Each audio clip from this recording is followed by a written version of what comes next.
Bonjour à tous, bienvenue sur Astro Caca. Alors aujourd'hui on va faire un petit peu d'astrologie de transit.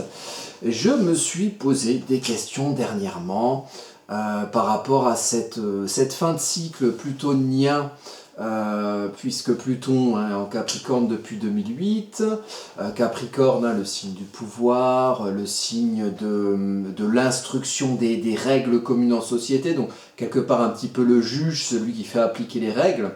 Le signe des structures sociales, des structures terriennes, des structures ancrées, comme par exemple les institutions, voilà, qui génèrent un pouvoir sur le collectif, pouvoir auquel on est assujetti, bon gré mal gré, comme on dit. Et donc ce cycle plutonien en Capricorne avait commencé, rappelez-vous, en 2008 par une crise financière qu'on a appelée la crise des subprimes, qui a commencé, enfin qui s'est révélée au monde via la faillite de la banque Lehman Brothers et tout ce qui s'en est suivi avec des histoires Société Générale. Alors je vous fais le tout en mélanger, Jérôme Kerviel, Madoff, enfin tout un tas de petits machins très sous-jacents, très plutoniens, très financiers, puisque Pluton c'est aussi ce qui est relatif à la maison 8, au signe du Scorpion, donc à ce qui est sous-jacent. Et le financier, voyez-vous, c'est quelque chose qui, dans l'axe des possessions Taureau-Scorpion, est du côté Scorpion, ou donc est du côté de l'immatériel, puisque le véritablement matériel, c'est les choses qu'on peut toucher, c'est je sais pas moi, les bâtiments, les objets, les produits, c'est-à-dire l'économie réelle. Et puis il y a le financier, ce qui se touche pas, ce qui en soi ne vaut pas grand-chose, puisque l'argent c'est quoi? C'est des billets, et les billets en fait c'est du papier. Et le papier, ça vaut le prix du papier, mais si on met 1000 zéros dessus, ça vaut plus que le prix du papier. Vous voyez, donc on n'est pas dans l'économie réelle.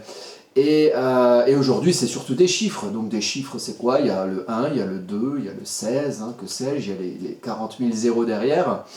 Et en fait, ce sont des chiffres, ça vaut rien. On ne mange pas de chiffres, on ne mange pas de papier, on ne mange pas de billets, on ne mange pas de monnaie numérique. Donc quelque part, c'est immatériel et ça représente bien aussi le signe le signe du Scorpion, le maître du Scorpion Pluton, et la maison 8 qui est analogique au signe du Scorpion, puisque 8e signe du zodiaque. Enfin voilà, on est dans tout cet univers-là, un petit peu immatériel, un petit peu financier, et je me suis posé la question, je me suis dit, mais là quand même, bon, depuis 2008, il me semble, mais je ne suis peut-être pas assez spécialiste sur le sujet, que beaucoup de choses ont...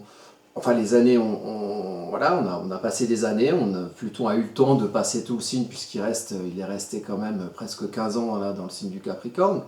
Il va passer en Verseau en mars 2023, le Verseau c'est quand même la vague, c'est quand même le changement, et quand Pluton arrive dans un signe, il plutonise, donc plutonium, donc il désintègre quelque chose, la mort de quelque chose pour l'arrivée à une nouvelle chose. Et je me suis dit, bon, les habitudes n'ont pas eu l'air de changer à la fin au début du cycle plutonien en Capricorne qui a généré cette crise financière. Il me semble qu'on joue toujours un petit peu au casino avec nos économies durement gagnées à la sueur de nos fronts, n'est-ce pas? Avec des choses bien matérielles, de la sueur bien matérielle, et puis voilà, des vies bien matérielles que nous avons peut-être plus ancrées à l'économie réelle que ceux qui décident de la finance, parfois me semble-t-il, mais je mets ça bien sûr entre guillemets, évidemment. Alors voilà, donc je me suis dit, je vais aller voir le thème du krach boursier de 1929. Et alors là, je suis tombé sur des trucs, je me suis dit, bon, je vais relier ça avec le krach de septembre 2008, donc le début de la crise des subprimes. Je vais voir s'il y a des points communs. Et la merde, j'en ai trouvé. Alors, qu'est-ce que dans mon cerveau malade, je me suis dit, mais allons voir dans le futur, allons voir dans le prévisionnel, et allons voir quand, est-ce que donc il s'agit d'une conjonction que j'ai trouvée en octobre 29, la grosse crise financière du XXe siècle, en septembre 2008, et donc dans la date future, j'ai trouvé une même conjonction qui avait certains mêmes aspects ou certains aspects familiers. Donc les aspects, c'est les liens entre les planètes, les liens au niveau de l'angle entre chaque planète. Et j'ai vu des similitudes. Donc je me suis dit, tiens, mais peut-être qu'on peut prédire un prochain gros problème financier à travers cette étude comparative. Donc on va y aller. Là, derrière moi, c'est le site AstroCaca, hein, comme d'habitude, vulgarisation vulgaire astrologique. Hein. Donc il y a tout un tas d'articles, et ici c'est mes prestations, donc n'hésitez pas à aller voir si vous voulez, pour votre thème natal à vous, ou pour peut-être des prévisions vous concernant personnellement, allez voir ce que je peux faire pour vous aider.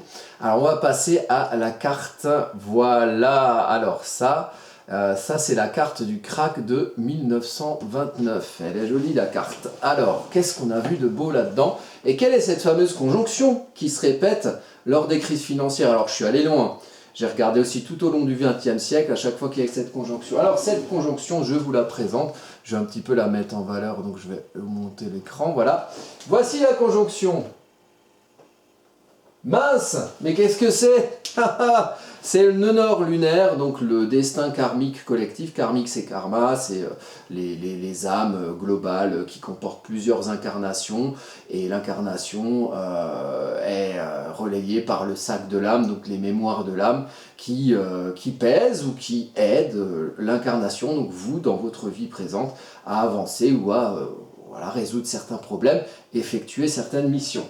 Donc, quand on a un nœud nord collectif, ça veut dire que tous globalement, on doit aller vers cette énergie-là. Alors en 1929, le nœud nord, il était où? Il était en taureau. Et actuellement, le nœud nord, il est où? Il est en taureau aussi. Donc c'était une époque, comme actuellement, où on devait aller vers quelque chose de...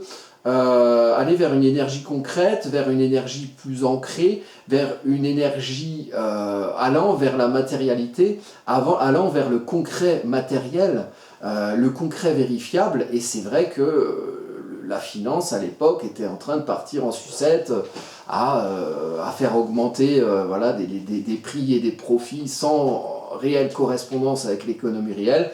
Et patatras, ce qui s'est passé, il y a eu des bulles spéculatives, et donc on a fait augmenter les prix d'objets qui valaient pas tant dans l'économie réelle, et à un moment donné, la bulle elle a pété, et patatras, la finance s'écroule, et comme déjà à l'époque, on avait basé l'économie pour une grosse part sur la finance, et ben c'est le reste de l'économie qui finalement s'est écroulé à la suite de cette bulle spéculative qui a pété d'un coup. Voilà, donc ça avait surpris tout le monde. Donc à l'époque déjà, il fallait aller vers quelque chose de plus concret, vers quelque chose de plus matériel et de plus relié à la réalité concrète, plus ancré, plus relié à la terre, vous voyez, comme quelqu'un qui cultive son champ, et quand on cultive son champ, il y a des efforts, il y a du travail, et à un moment donné, avec le temps, avec de la patience, on finit par voir pousser les petits légumes pour se nourrir, voilà. Et la finance, il n'y a rien qui nourrit, on ne mange pas de papier, donc quelque part, ça sert à échanger des biens et des services, et pourquoi pas, mais si c'est plus relié à ce qu'on fait vraiment, à un moment donné, il y a une couille dans le beefsteak, voilà. Donc c'est la conjonction nœud nord karmique collectif, et Chiron le guérisseur. Donc Chiron, c'est le petit cas là qui est juste ici. Donc Chiron le guérisseur, c'est quand il est dans un signe, en général on regarde ce qui va pas bien dans ce signe, plutôt l'ombre de ce signe, pour savoir qu'est-ce qu'on doit guérir. Et une fois qu'on a réalisé qu'on a guéri son enjeu chironien, à ce moment-là, on peut éventuellement, nous-mêmes, grâce à cette expérience, guérir d'autres autour de nous dans les enjeux de l'énergie. Là, par exemple, c'est l'énergie taureau. Donc, qu'est-ce qu'on peut avoir à guérir en taureau quand on a Chiron en taureau? Ça peut être l'image de soi, ça peut être notre rapport au matériel, notre rapport au concret, peut-être savoir mettre ou plus d'eau scorpion qui est en face, donc plus de sens à ce qu'on fait concrètement, et puis aussi voilà, pour irriguer sa terre, pour irriguer son champ, et pour que des choses poussent, et pas essayer de s'évertuer à creuser à grands coups de pelle sur une terre aride et donc stérile. Ça peut être ça qui rend taureau. Enfin, il y a cette énergie-là en 1929. J'ai constaté que il y avait souvent dans les autres cartes qu'on va voir aussi, cette conjonction dans une crise financière, donc nœud nord lunaire et Chiron, et aussi certains aspects qui reviennent. Alors, on en a notamment un, et ça m'a surpris au départ, mais finalement, on trouve toujours des explications, à Vesta. Alors, Vesta, on n'en parle pas beaucoup dans Astro Caca, et c'est dommage, hein, parce on va s'y mettre. Vesta, c'est un peu un genre de balance vierge en fait, Vesta. C'est un astéroïde, c'est ce qui amène à l'équilibre. Il y a un rapport aussi un petit peu à l'idéologie, mais enfin un équilibre un peu, voilà, on essaie de ranger les choses dans l'ordre aussi. C'est pour ça que je dis qu'il y a un petit côté vierge, mais c'est plutôt balance, c'est plutôt la quête d'équilibre et aussi il y a un petit côté idéologie avec, oui, on veut équilibrer. Ce qu'on pense par rapport à ce qu'il y a autour de nous, vous voyez, donc là du coup ça fait aussi un petit côté sagittaire, mais prenez la balance en premier, prenez l'équilibre en premier, ce sera plus simple. Donc un déséquilibre puisque Vesta est en carré à ce nœud lunaire nord, et d'ailleurs c'est un carré, bon, à 4 degrés près, donc c'est pas un carré exact, mais c'est quand même un carré. Donc quelque part il y a un déséquilibre entre le rapport au concret, entre ce vers quoi on doit aller concrètement. Il y a un challenge d'équilibre qui se voit, Lion. Lion, c'est le signe solaire hein, du zodiaque, donc c'est quelque chose qui se voit, donc effectivement la crise elle s'est vue, hein, tout le monde l'a vu, on en entend encore parler aujourd'hui, et on la compare encore aujourd'hui aux crises actuelles, ça c'était la plus grosse. Et donc un rapport dissonant, un rapport challengeant, entre ce vers quoi on doit aller, vers l'énergie positive taureau, matérielle, ancrée, du travail de sa terre concret vers lequel on doit aller, et cet équilibre qui se voit. Et donc ça s'est vu qu'il y avait un déséquilibre quelque part. Et il y avait donc, c'est assez aussi relié avec l'enjeu chironien, donc quelque chose à guérir dans l'énergie taureau, quelque chose à guérir dans notre rapport à la matière, qui peut-être n'était pas équilibré, et peut-être que ça s'est vu. Pas équilibré globalement. Alors là, je dis oui, j'ai pris la carte pour Wall Street. Hein. Donc c'est au lieu de Wall Street. Hein. Ça change un peu si on prend en Europe ou à Paris. Donc toutes les cartes que je donne, c'est pour New York. Hein. C'est un peu le centre, city center de la finance mondiale. J'aurais peut-être pu prendre la City à Londres, mais comme je suis parti du crack de Wall Street de 1929, j'ai gardé New York hein, pour mon étude. Voilà, alors après, ce qu'on peut voir aussi, alors là je vais juste baisser un peu la carte, ce qui change tout là, de mes machins. Donc on va les enlever. On a, là vous avez Mars, vous voyez, il y a Mars à 12 degrés, il y a Chiron, le lunaire nord à 12 degrés. Donc on a une opposition exacte avec Mars. Hein. Quand on dit Mars, on dit confrontation, on dit petite étincelle, voire petite étincelle énervante, dieu de la guerre, vous voyez, donc il y a quelque chose dans le signe de l'immatérialité Scorpion, où là il y a de l'action, donc immatérialité aussi par rapport à la finance, qui s'oppose au concret qu'on doit guérir dans l'énergie taureau, vous voyez. Donc ça c'est très révélateur. Et puis on a également un quinconce à Mercure, donc tout ce qui est compréhension, aussi 12 degrés, donc un quinconce exact. La compréhension par rapport à la mentalisation, l'intellectualisation, ce qu'on peut se représenter à travers les mots des hommes, compréhension de cette situation, quelque chose qui amène aussi, vous voyez en plus Mercure est en balance, donc toujours dans l'équilibre, une compréhension de l'équilibre vénusien vers lequel on doit aller, puisque Balance c'est un signe vénusien, Taureau aussi c'est un signe vénusien, et Vénus en plus est juste à côté, donc l'équilibre vénusien vers lequel on doit aller, pour se rabibocher avec une énergie concrète taureau de laquelle on s'était éloigné. Et ce qui arrive pour qu'on aille vers ça, c'est un Mars qui donne sa petite étincelle en plus en domicile, donc puissant en Scorpion, qui amène à ce que tac tac on est irrité par rapport à ça, on est irrité par rapport au sujet du matériel, en plus ça culmine le thème, le soleil est à côté en Scorpion, donc il y a vraiment quelque chose qui montre, quelque chose qui ne va pas en Scorpion. Mars il fout le feu, il met la petite étincelle. Pourquoi? Pour l'équilibrage, pour la compréhension de l'équilibrage et le rapport, pour aller vers le rapport à la matière taureau. Donc l'équilibrage aussi qui se confronte par le Vesta en Lion. Donc là-dessus, ce qu'on peut regarder pour les cartes qui vont suivre, c'est qu'on a un rapport à Mars assez précis puisque c'est une conjonction, c'est une opposition exacte. On a un rapport à Mercure aussi, puisque c'est un quinconce exact également. On a un carré à Vesta, et on a bien sûr cette conjonction en taureau, cette fois-ci, sur le nœud lunaire nord et Chiron. Alors, qu'est-ce qui se passe sur les autres cartes, du coup? On va aller voir. Alors, la première carte que j'ai prise, c'est donc le 14 septembre 2008, c'est le moment un petit peu central de la crise des subprimes. C'est le moment où ça a pété. Donc, là, on retrouve... Quand je dis c'est le moment où ça a pété, je regarde Mars, parce que Mars, c'est l'étincelle. C'est lui qui vient foutre la merde, en général, dans les trucs, et qui vient activer les choses qui vont pas, souvent, voilà. Ou alors qui permet d'agir, en tout cas, on est dans le mouvement, dans l'action avec Mars. Donc le Mars, là, regardez, il est avec Vénus et avec Mercure, toujours en balance. Mercure toujours en balance. La Mars est en Scorpion, la carte du krach de 1929. Là, en 2008, Mars est en balance avec tout le reste. Donc, enjeu d'équilibre. Enjeu d'équilibre. Qu'est-ce qui fait l'ami Mars? Il est en trigone cette fois. Donc, pas en opposition comme en 1929, mais en trigone, et ça reste un lien qui est quasi exact, avec donc toujours cette conjonction, là, qui se lie à Neptune, cette fois-ci. Donc quelque chose peut-être de brouillé, quelque chose de pas clair dans l'énergie Verseau, donc dans l'interaction des gens, c'est le signe du peuple, donc dans l'interaction des gens les uns aux autres, hein, l'énergie Verseau, le côté connexion des gens les uns aux autres, dans un rapport à la communication et au vivre ensemble. Il se trouve que la crise des subprimes, c'était quand même des contrats bizarroïdes qu'on a fait signer aussi aux personnes, où les taux d'intérêt évoluaient selon l'humeur de la banque ou selon sa capacité à traduire les évolutions contextuelles économiques, vous voyez. Donc voilà, c'était un peu brouillé le contrat, il y avait aussi une couille dans le pâté. Hein.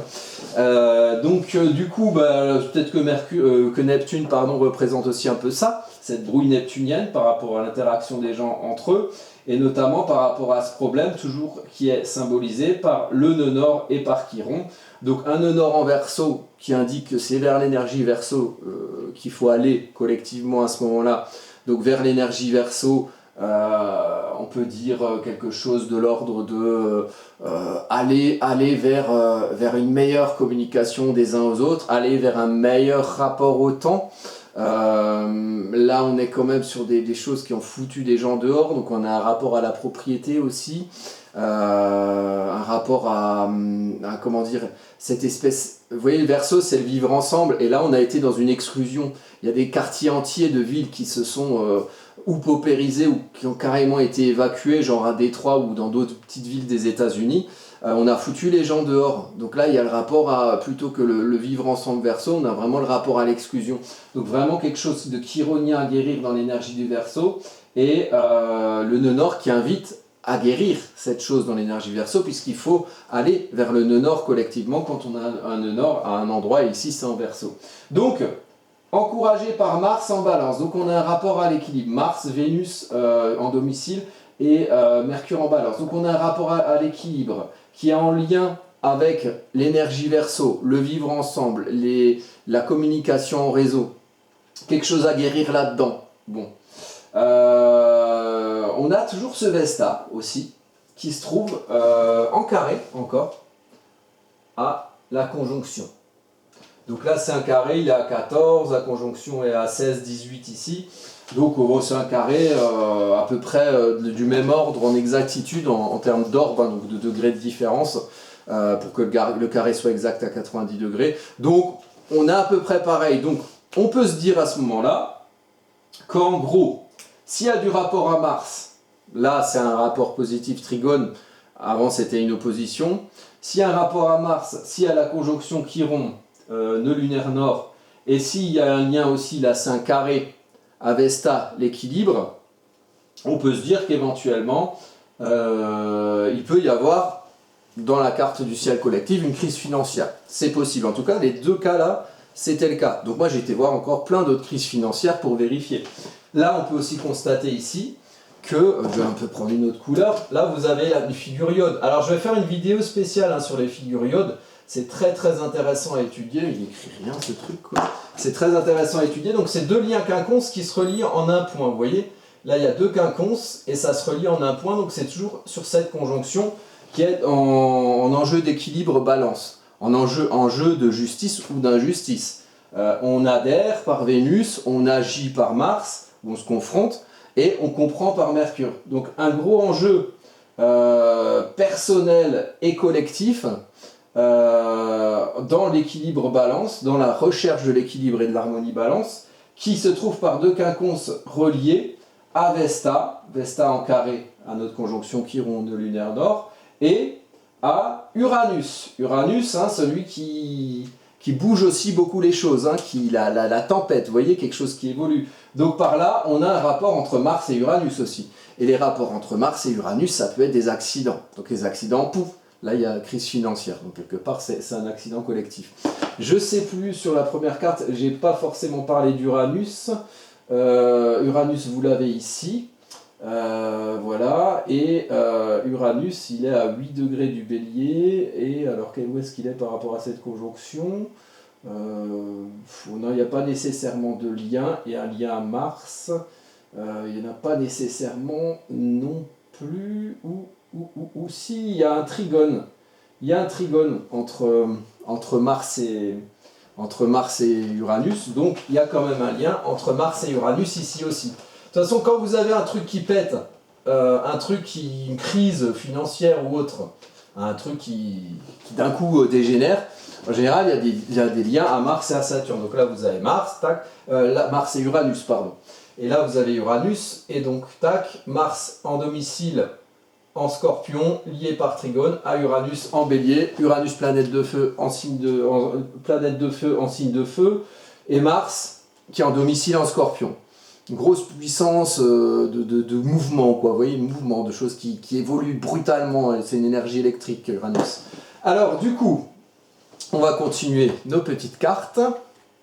Et là, je suis tombé sur la prochaine conjonction du nœud lunaire nord et de Chiron. Alors, juste pour en parler, en 2008, on avait ça en Verseau. En 1929, on avait ça en Taureau. Et en 2024, on a cette conjonction-là en Bélier. Alors, on va vous la montrer tout de suite. Enfin, je vais vous la montrer tout de suite. Mais enfin, on bosse un peu ensemble. Alors, la conjonction se trouve ici, en Bélier. Tac, signe du Bélier. Signe du Bélier, c'est martien, signe du Bélier, on y va, on bouge, c'est la petite étincelle, hein, ça peut foutre un peu la merde. Donc, quelque chose à guérir dans l'énergie du Bélier. Là, on est le 19 février 2024, pardon. Donc, c'est dans pas si longtemps que ça, c'est dans 1 an et demi à peu près, quelque chose du genre. Hein. Donc, moi je dis que par rapport aux cartes, il y a une possibilité d'une crise financière à ce moment-là. Donc prenez février 2024, on n'est pas forcément sur des conjonctions exactes. Là, j'ai pris la carte de la conjonction exacte à 16 degrés du Bélier. Donc on a le nœud lunaire nord qui rejoint Chiron en Bélier. Guérir une énergie Bélier, c'est quoi? C'est guérir son rapport à la naissance, au commencement, savoir aller vers de positifs du Bélier, donc savoir faire des choses, savoir démarrer, savoir être un petit peu un leader, savoir se confronter aux situations sans être dans la violence et l'énervement, ce qui va constituer l'ombre du Bélier. Et peut-être démarrer des choses pour les continuer, et pas démarrer une chose, et à chaque fois s'arrêter en plein milieu, parce que nous, ce qui nous fait kiffer en Bélier, finalement, c'est juste de démarrer. Voilà. Et après, on va démarrer autre chose. C'est peut-être toutes ces choses-là qu'il faut guérir pour aller vers une action saine, parce qu'une voiture a besoin d'un démarreur, sans démarreur, ça démarre pas. Sans Mars, le Soleil, il agit de rien du tout, il ne fait que vivre mollement. Mars, c'est le bras armé du Soleil, c'est celui qui lui permet d'agir, c'est celui qui nous permet de nous mettre en action dans la vie. Donc c'est vers ça qu'il faut aller. Donc c'est une espèce de mise en action. Donc qui dit mise en action dans un contexte de crise financière, voilà, il y a peut-être une étincelle qui peut faire péter les choses. Donc quand on regarde le Bélier, on regarde forcément son maître qui est Mars. Et là, vous voyez, il y a toute une conjonction, il y a Mercure qui est pas loin de nouveau. Et cette fois, on est dans l'énergie du Verseau. Donc, en 2008, la conjonction nœud lunaire nord et Chiron était en Verseau. Cette fois, c'est le maître de là où il y a la conjonction donc, du Bélier qui se trouve en Verseau. Donc, interaction des gens ensemble, dans la communication, dans la mentalisation, rapport du passé saturnien au futur uranien. avec une petite mise en action bélier martienne hein, qui fait un petit peu bouger tout ça, qui est en lien c'est une conjonction Mars-Vénus, donc la grosse subjectivité. Mars-Vénus, c'est ce qu'on aime, là où on adhère par Vénus, et comment on agit. Donc on aime agir, on agit pour ce qu'on aime, on agit par ses valeurs. Et en plus, c'est dans le signe du peuple Verseau. Il y a Pluton qui est à côté, donc qui donne un caractère en Verseau, qui est passé en Verseau à ce moment-là, qui donne un caractère sous-jacent, un caractère un petit peu Scorpion, un caractère un petit peu financier du coup. Il y a toujours un lien au Scorpion avec la finance ou à la maison 8. Il se trouve que symboliquement, on aide aussi dans la maison 8 avec cette conjonction. On est fin maison 8, mais moi je suis en maison égale, je travaille en maison égale, donc les maisons font la même taille et on se trouve quand même en maison 8 à ce moment-là. Je regarde 16, 26, oui, voilà, c'est encore de la maison 8. Donc du coup, il y a un rapport au sous-jacent, à la finance, à l'immatériel par le Scorpion et par la maison 8. Il y a un rapport à l'action par Bélier et son maître Mars qui est en lien avec Vénus, donc il y a un petit peu le côté action passionnée et un petit peu là, quelque chose qui se joue en coulisses et qui peut symboliser la finance par Pluton. Voilà, Pluton, plutocratie, le pouvoir de la finance. Voilà, donc du coup, et qui est dans le signe du peuple, pouvoir de la finance sur le peuple. Quelque chose qui vient un petit peu... comment dire, déménager, martien, qui vient un petit peu mettre sa petite étincelle, qui vient un peu foutre le bordel en Bélier en démarrant quelque chose par rapport à ça, par rapport au sujet, je trouve, moi, qu'il y a un lien entre la subjectivité du peuple, des gens, hein, dans leurs idées, dans leurs aspirations, dans leurs passions, dans leur manière d'adhérer, dans leurs valeurs, à cette plutocratie qui gouverne le peuple par le Verseau, par Pluton en Verseau. Donc, à voir. En tout cas, Pluton en Verseau, ça symbolise beaucoup de mouvements et de transformations par rapport à nos manières d'interagir ensemble. Donc là, moi, je vois quelque chose un petit peu de guerrier qui peut se passer. Alors, ça peut se traduire par une crise financière, c'est possible. Une crise d'autre chose par rapport à un pouvoir financier également. Voilà. La crise viendra peut-être des gens et pas de la finance. Ou alors, c'est la finance de nouveau qui va... mener le bateau, et puis voilà, les histoires de grands recettes, on a prévu qu'à ce moment-là, on allait foutre la merde dans la finance pour avoir le droit de faire des stratégies du choc, et de dire, ah bah, du coup, état d'urgence, on enferme les gens, on censure, voilà, tout ce qu'on fait dans les états d'urgence, hein, puisque c'est la guerre, hein, quelque part. Hein. Donc voilà, en tout cas, je vois quelque chose comme ça, on est en février 2024. Donc le lien à Mars, il se fait assez naturellement par la maîtrise du Bélier. Le lien à Vesta, puisqu'il y a toujours un lien à Vesta. Vous voyez ici, on est en sextile à Vesta. Donc, c'est là que je me dis, c'est peut-être moins méchant sur l'équilibre que des carrés à Vesta, vous voyez. C'est peut-être que cette action Bélier va encourager à aller vers cet équilibre extériorisé en Gémeaux.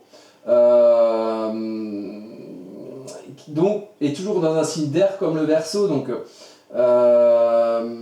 il y a un rapport entre l'action pour guérir son énergie Bélier, l'extériorisation pour l'équilibre, et le rapport des gens subjectif à ce Pluton, hein, qui peut représenter la finance ou une certaine plutocratie, donc pouvoir de la finance. À voir. Là en plus, on a quand même l'ascendant collectif qui se lie par une figure iode toujours. Donc la figure iode, le point au sommet du triangle, c'est vraiment le paratonnerre. L'ascendant, c'est l'identité collective avec une petite lune noire à côté qui montre qu'il y a des choses à régler, à conscientiser dans nos identités collectives. Et donc ça se lie à Pluton et ça se lie à Neptune. Donc brouille neptunienne, Neptune puissant en poisson et Pluton, plutocratie. Donc peut-être il y aura des choses qui vont activer une conscientisation de comment on se fait enfumer par les choses sous-jacentes qu'on ne comprend pas forcément, mais là qui vont être liées à toute la subjectivité du collectif dans le signe du peuple. Donc, quelque part, les valeurs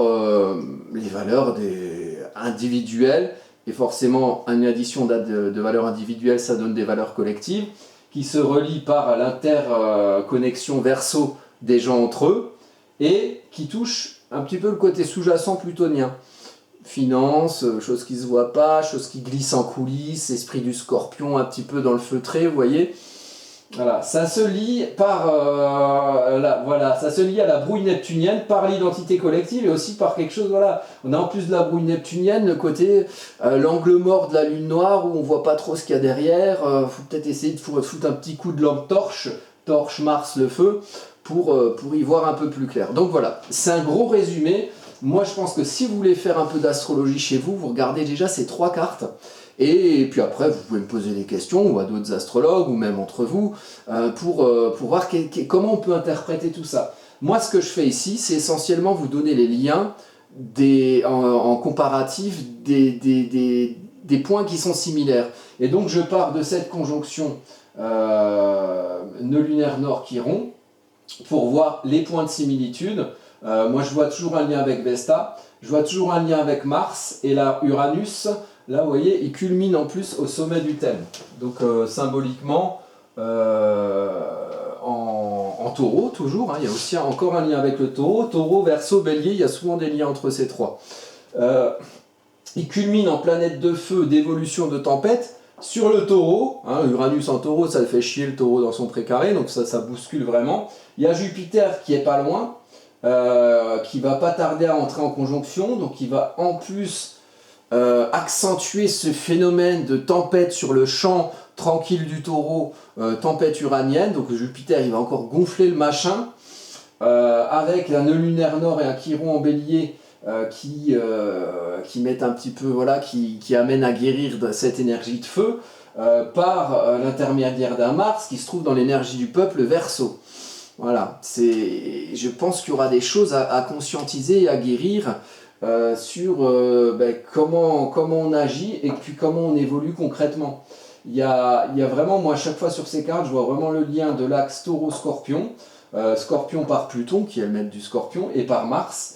Le taureau par le fait que Vénus se trouve jamais très loin de conjonctions qui concernent ces cartes des crises financières. Par la maîtrise de la balance par exemple. Alors là on n'a rien en balance mais on a quelque chose en taureau par Vénus, donc on a Vénus et Mars, donc ça lie le taureau et le scorpion au même endroit, subjectivité dans le signe du peuple, vous voyez, donc qui concerne la maison 6, donc la vie quotidienne, j'ai pris l'heure exacte de cette conjonction, donc je peux aussi compter les maisons. Toujours un côté de comprendre ce qui se passe, des signes mercuriens qui sont des planètes Mercure qui sont dans des signes d'air. Donc Mercure, hein, c'est le messager des dieux, c'est la rationalisation, c'est la compréhension, c'est aussi la communication, c'est aussi les petits transports. Mercure en Verseau, c'est la compréhension des interactions des gens entre eux, des réseaux de communication, vous voyez, des choses qui nous permettent de comprendre. Donc comprendre ce qui nous fait agir, et peut-être qu'il y a un petit truc une petite étincelle qui va péter, qui va extérioriser par le lien à Vesta, qui va extérioriser notre quête d'équilibre, qui va nous mettre en relation à nos identités collectives. Il y a peut-être quelque chose qu'on ne conscientise pas. En plus c'est en signe du lion, l'ascendant lune noire, donc quelque chose qui se voit, quelque chose qui s'affirme, quelque chose de solaire. On aura en plus Saturne en Poisson derrière qui amène à construire par rapport à ses aspirations, et Neptune en Poisson, la brouille neptunienne qui vient, et aussi les grosses aspirations qui vient se lier par nos identités collectives et notre quête de conscience de nos identités collectives par la lune noire à Pluton qui peut représenter cette finance, ce sous-jacent, cette plutocratie. Voilà, donc là ça me paraît pas mal. Alors juste pour terminer, je vais pas aller plus loin que ça, mais j'ai regardé des cartes différentes à chaque fois que ces conjonctions. Donc on a par exemple, juste effacer vite fait ça, on a la carte de, ça c'est en 1984, donc on retrouve cette conjonction, c'est à peu près tous les 12-15 ans, on retrouve cette conjonction ici, en Gémeaux, donc dans un signe d'air. Voilà, alors qu'est-ce qui s'est passé en 1984 ?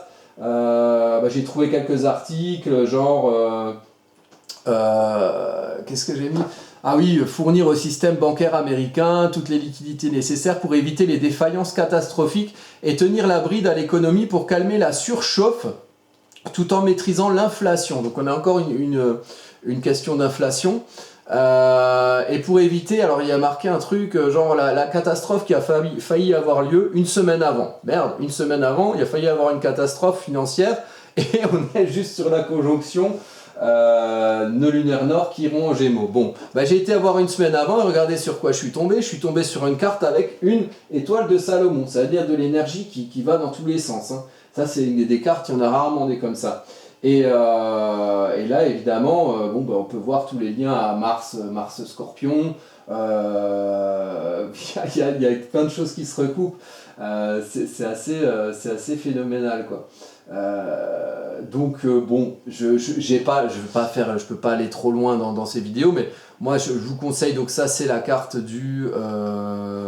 là, c'est du 4 juillet 84 et une semaine avant qui peuvent s'étudier. Il y a aussi des questions de crise financière. On a la carte du 2 février, alors je vais pas dans l'ordre là. On a le 14 février 1969. Alors qu'est-ce que j'ai trouvé là? Augmentation des réserves d'or des banques suisses et Commission européenne soumet au gouvernement son plan de coopération monétaire. Ça, c'est ce qui va générer après Maastricht et tout en 92. Donc il y a quand même, je vais sur Le Monde ou je vais sur des sites d'articles du jour même ou du mois en question, et là je tombe sur plein de trucs financiers. Alors vous allez me dire, oh, il peut y avoir des trucs financiers chaque jour de la semaine, de l'année. Peut-être, mais bon, moi chaque fois j'y trouve mon lien financier. Mais par exemple dans ces cartes-là, il se passe peut-être moins de choses parce qu'il y a pas, par exemple, il y a des facteurs qui y sont pas. Il n'y a pas de correspondance à Vesta. Moi, à chaque fois qu'il y avait une crise financière, la conjonction nœud nord lunaire et Chiron, il y avait une connexion à Vesta par un lien d'aspect.